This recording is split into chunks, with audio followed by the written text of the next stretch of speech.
For the last few years, several companies have emerged offering the chance to own a cult classic but using modern materials, brakes, suspension and electronics. Some use original body shells, some are kit cars and others are completely bespoke. But one thing's for sure, classic never goes out of style. But what about the scooterists? To many, the 60s Lambretta was just as much of an icon as the Jaguar E-Type, and seeing as you can't buy them new anymore, Royal Alloy stepped in to recreate a 60s icon.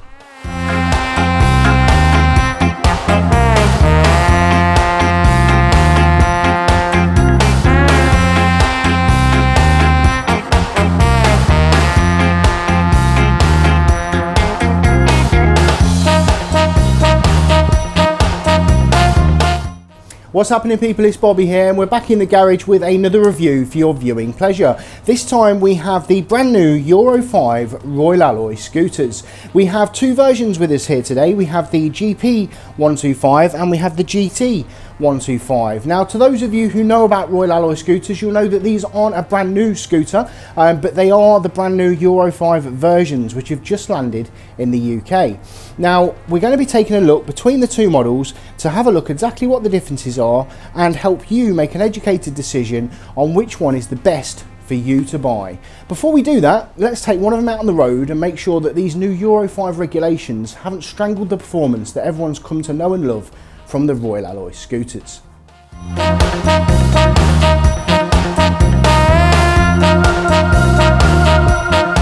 I'm pleased to report performance is just the same as the previous Euro 4 models.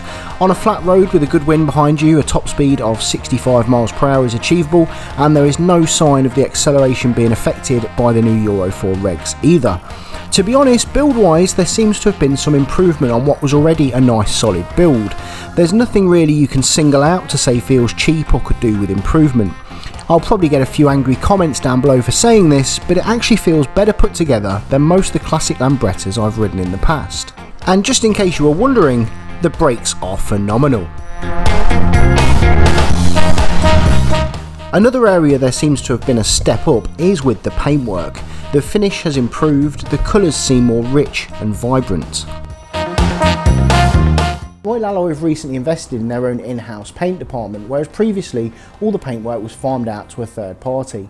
And the improvement's quite clear to see. The paintwork seems a lot smoother, the colours richer and more vibrant, and it's nice to see improvement all round across the board. Nice. So let's get into the nitty-gritty of exactly what the differences are between the two models. Now, those of you that know your Royal Alloys will be aware that the GT model is a plastic-bodied scooter, whereas the GP model is a fully metal-bodied scooter, which is more akin to the classic Lambrettas of yesteryear that the Royal Alloys pay respect to. But the differences don't stop there. There are a few changes in the styling between the two scooters and a few different bits and pieces that make the two models stand out from each other. Before we take a look at all the differences, let's have a look at all the items that are the same and they share across the two models. Both the GP and the GT share the same LED front headlight, brake lever setup and headset. Both share the same 125cc 4-stroke air-cooled auto engine, however the GP also comes in a more powerful 125cc liquid-cooled version. There is also the flagship GP 300, which the Euro 5 version actually puts out more power than the Vespa GTS 300 HPE. Both versions share the same double preload adjustable front suspension with anti-dive and a 220mm wavy front disc.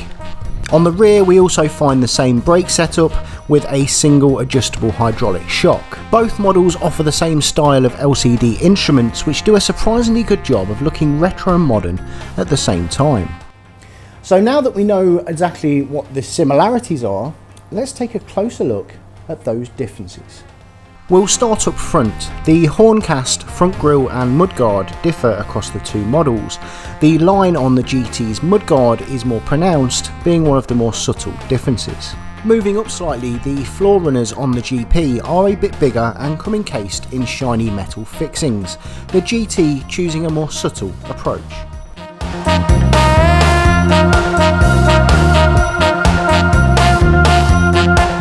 The toolbox on the GP has a slightly more practical design, with a built-in USB charging point, mode button and 3 separate storage compartments, the GT having a more basic layout.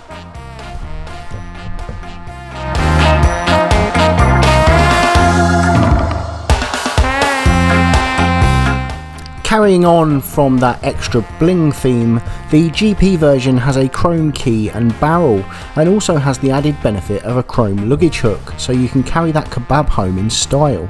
The GT version having a plaque decal on top of the toolbox, just in case you forget which model you're riding.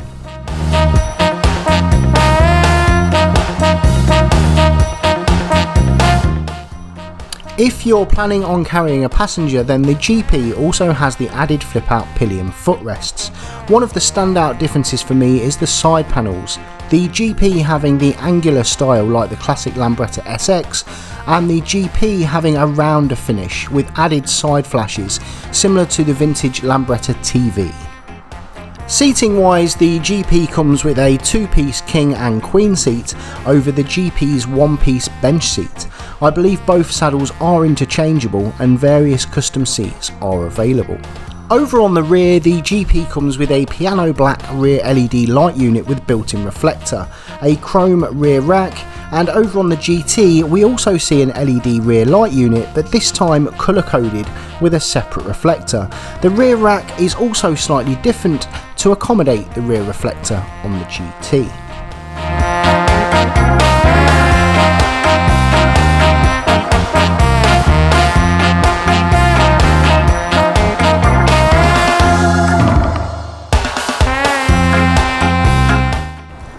So that pretty much covers all the differences between the GP125 and the GT125. One thing we haven't really covered is there is a whole new range of colourways coming for all models in the Royal Alloy range, but I simply don't have a big enough garage to fit them all in here for you to have a look at. But I will leave some links down below in the description, so you can pop over to the Royal Alloy website where they should have all the new colourways listed, so you can have a look through and see which ones are for you. I hope you have enjoyed this video and found it informative. If you have, please don't forget to drop a like on the video, leave a comment for me down below. I always enjoy reading those and will try to reply to you straight away. Most importantly, please do subscribe to the channel. It means a lot to me and helps me bring you more videos just like this one. As always, peace and pistons.